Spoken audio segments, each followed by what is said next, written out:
কানাডার আলবার্টার রকি পর্বতমালার কোলে সাজানো হয়েছিল শান্তিপূর্ণ এক আন্তর্জাতিক সম্মেলনের মঞ্চ।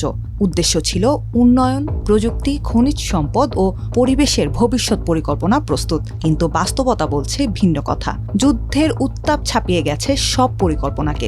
এবারের G7 সম্মেলনের মূল আলোচ্য হয়ে দাঁড়িয়েছে ইরান ও ইসরায়েলের মধ্যকার সাম্প্রতিক সংঘর্ষ।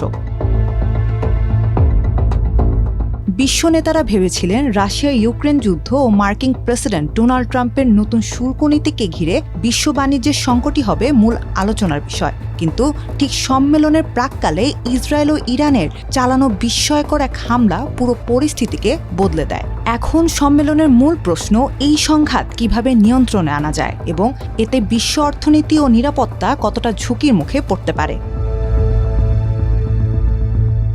ইসরায়েলি হামলা চালিয়েছে যুক্তরাষ্ট্রের প্রকাশ্য সমর্থন ছাড়াই। তবে বিশ্ববাসী জানে হোয়াইট হাউসের মৌন সমর্থন ছাড়া এমন পদক্ষেপ সম্ভব নয়। আর নেতানিয়াহুর উপর চাপ প্রয়োগ করার ক্ষমতা রাখেন একমাত্র প্রেসিডেন্ট ডোনাল্ড ট্রাম্পই। তাই G7ভুক্ত দেশগুলো, বিশেষ করে Britain, France, Germany, Italy, Canada ও জাপান এই বিষয়ে আমেরিকাকে প্রভাবিত করার সর্বোচ্চ চেষ্টা করবে।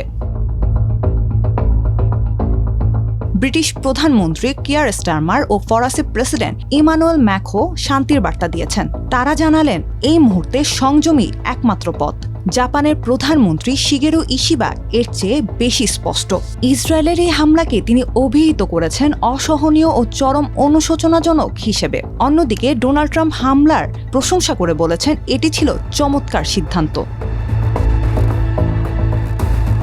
অথচ এই সম্মেলনে সবকিছু শান্তিপূর্ণভাবে হোক সেটাই চেয়েছিলেন কানাডার নতুন প্রধানমন্ত্রী মার্ক কার্নি।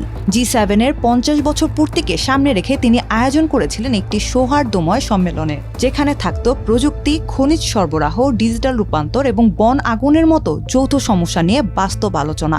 তার পরিকল্পনায় ছিল না যুদ্ধ, ছিল না ট্রাম্পকে কেন্দ্র করে কোনো বিতর্ক।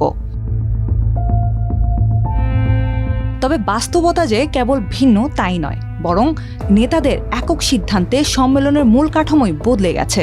আগেভাগেই ঠিক করা হয়েছে এবারে কোনো যৌথ ঘোষণাপত্র প্রকাশ করা হবে না, কারণ ভাষা নিয়ে বিতর্ক যেন আলোচনাকে ছাপিয়ে না যায়। তার বদলে দেয়া হবে কয়েকটি সংক্ষিপ্ত বিবৃতি, যেখানে সকলে যতটা সম্ভব সহমত হয়ে কিছুটা কার্যকর বার্তা দিতে পারবেন। 2018 সালেও কানাডায় অনুষ্ঠিত G7 সম্মেলন এক অস্বস্তিকর পরিস্থিতির মধ্য দিয়ে শেষ হয়েছিল।